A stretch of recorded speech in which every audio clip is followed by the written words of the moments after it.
Let's make a nice controversial videos for you tratty Latin Catholics out there.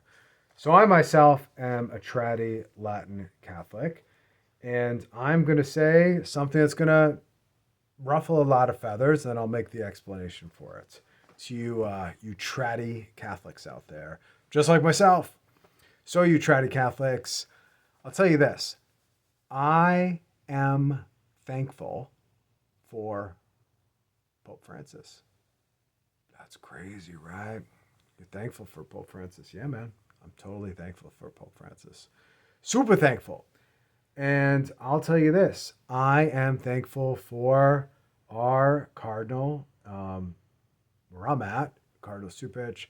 I'm thankful to our bishop for another reason. And I am thankful for the Novus Ordo Mass. And let me tell you why I am thankful for these things. So check this out. It was probably 2012. So I've been tratty for a while. I've been like the first wave of weirdos that decided to get into the tratty church. Way before the COVID times, way before everybody else like jumped on the bandwagon. And like I'm not trying to give myself street cred. I'm saying that it just happened that way. So I am thankful for Novus Ordo Masses, like the most ridiculous ones. How could you say that, Rich? You are thankful for it. Let me tell you how. This is why I'm thankful for Novus Ordo Masses. So I'm at a Mass, and it's literally 2012. And at this point, I'm starting to realize, like, going to Mass on a regular basis, I'm conforming my life, to God as much as I can. Like, I'm reading a ton of stuff. I'm educating myself. Because I'm not being educated in the church, that's certainly certain. Like, those sermons that those priests were giving, like, I wasn't getting too much out of it. And they're bad jokes about, like, the Bears or a sports team or, like, what they got going on, their personal life story from those priests. Like, that wasn't doing it. So I'm educating myself. So I am sitting towards the middle of this church. And it is 2012. And up on one of the side altars, like on the altar steps of the side altar. So, they got the big main altar, which they probably didn't have enough money to smash to the ground. So that thing still stands, like, 3 stories high. Beautiful, giant altar. And then they got the simple table in front of it. And then, there's a statue of Mary on the left-hand side, a side altar. And then there's St. Joseph on the other side, and a side altar, like regular traditional side altar, right? Probably with the altar stone in it. And, in front of each of those altars, there are still the remnants of the altar rails, and the rest in front of the church has been obviously demolished. So I get to Mass, and I'm making my Sunday obligation, right? Because that's what we have to do as Catholics, make a Sunday obligation. And I'm a Novus Ordo Catholic, and the Sunday obligations started to get pretty wearing. I'm like, oh man, just the music and the eagle's wings and the taste and eat, like all that stuff. And like, you fellow Catholics know what I'm talking about. It started to get a little bit grindy. So I'm there, and in front of that St. Joseph side altar is none other than a full-on band set up. Like guitar, whatever, saxophone maybe. I don't actually remember if there's a saxophone. But check this out. It was a jazz band.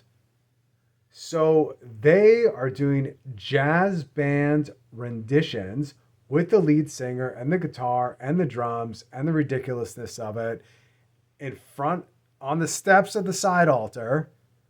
And they're doing the Kyrie, and they're doing it jazz band style. They're doing the whole thing jazz band style. Unbelievable. My face is melting off there. And I'm like, I don't know what to do. Like this, I can't see myself doing this for the rest of my life. Like I can't foresee myself staying within the church with things like this for the rest of my life. And maybe for some of you guys, it doesn't affect you at all.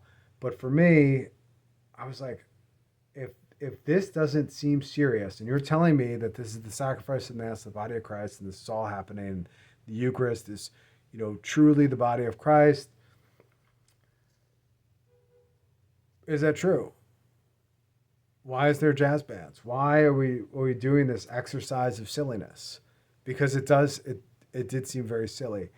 So I get out and I'm like, I know at that juncture in time, as I'm walking out of the church and I'm walking home, I'm like, I know I can't do this. I'm not going to be able to do it for, 30, 40, 50 years. Like I can't make my Sunday obligation like this. And I'm also thinking back to like all the other experiences I've had like in church with like just crazy stuff, like weird things happening, like, oh, like if you're new here today, like come introduce yourself. Everybody say hi to your neighbor and shake their hands and tell them your first name and how you came here and like all are welcome and like all this stuff. I was like, I'm out. It's like I can't do this. So the jazz band and this and the built up other situations that I had been in causes me to whip out my phone. I whip out my phone and I don't even know what the traditional Latin Mass is. I have no idea. Zero, none, nada. I always thought like the Novus Ordo was the Catholic faith and that's the Catholic faith. And that's always been the Catholic faith. And that's the Mass that's celebrated around the world. And that's the end of it. I had no idea that there was like liturgical reform in the 60s. Like none of it. Like I had no idea. And I was like, how do people stay Catholic? So I could jump on my phone. I'm like, all right.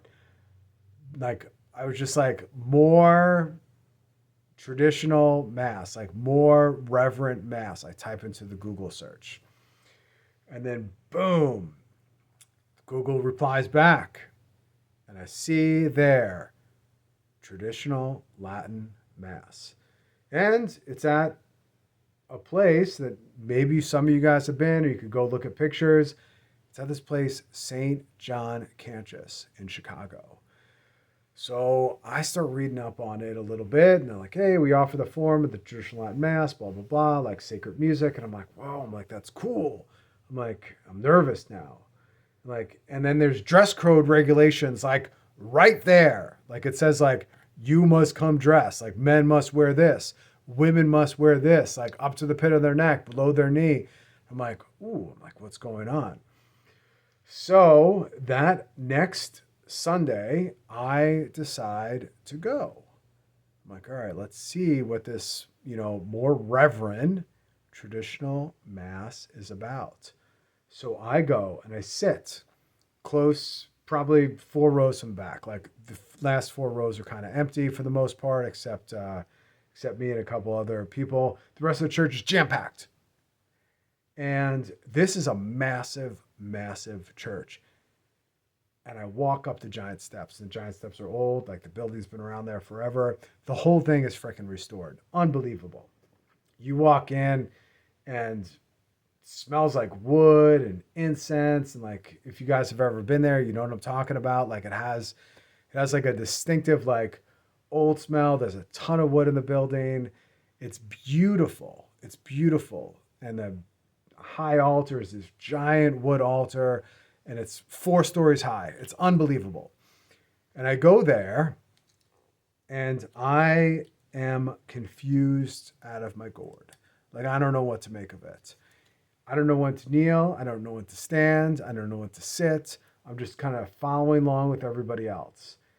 And I'm trying to take cues from them. But as I'm there, I knew like in my heart of hearts, like there is something beautiful and sacred happening right now. Like this is real. Like it's real. And everybody here knows damn well it's real. And they're all acting accordingly as it is real. like the kneeling, I go up and there's an altar rail and I receive on the tongue and I'm like, holy smokes. I'm like, this is unbelievable. Unbelievable. And I get out, and that was the change of a lot of changes within my life. I start researching, I start reading, things go on and on and on and on and on until like I get to Tradiville. So here's why I'm thankful for all of this stuff. So I'm thankful to Pope Francis. I have to say, like, if Pope Francis didn't put on restrictions on the Latin Mass, there'd probably be less people at the Latin Mass. Like, it called a level of attention to the Latin Mass that I didn't think was there before. So all of a sudden, like, churches I was going to, like, came in. And then the restrictions on church and the mass wearing and all this nonsense and the ridiculousness of it. And you can't receive communion and you can't receive on the tongue and like all this crazy stuff. Like, like the tradies just kept going the whole time. No one wore a mask pretty much. And that was the end of it. That was it. So I'm thankful for the attention that the restrictions got because it seems like, and from everything that I can hear, like within the community, is those restrictions, while they've been painful and uncomfortable, have strengthened the resolve of all us, quote unquote, tradies. And it's also strengthened the resolve of those orders. It's called attention to those orders. Like money is flowing in, more people are attending, and a lot of attention has been garnered thanks to, quote unquote, like the news about it. Like why does the Pope care? Like, why does he care? Like that they're receiving on the tongue and they're worshiping the old ways. And it's the old ways that like everybody's always worshiped in, like up until like whatever, like 1972 or something. So it's caused a lot of attention. It's caused a lot of look back. And it's caused people that I know in my life that are like asking questions. Like these are like diehard Novus Ordo mass goers. They're Catholics, but they're diehard Novus Ordos. And they're like, they're asking like me, they're asking my wife, like, how is Rich handling like the restrictions? I'm like, I don't know, man. Pretty good. Like it affected me greatly, but it didn't affect me in the way that I think it was intended to. And I don't think it infected a lot of people in the way it was intended to.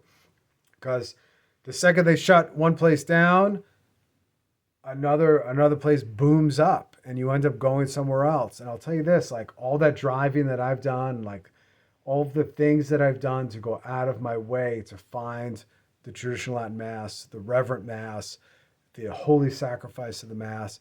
Like I've spent a lot more time like with my family in the car. Like we listen to great audiobooks.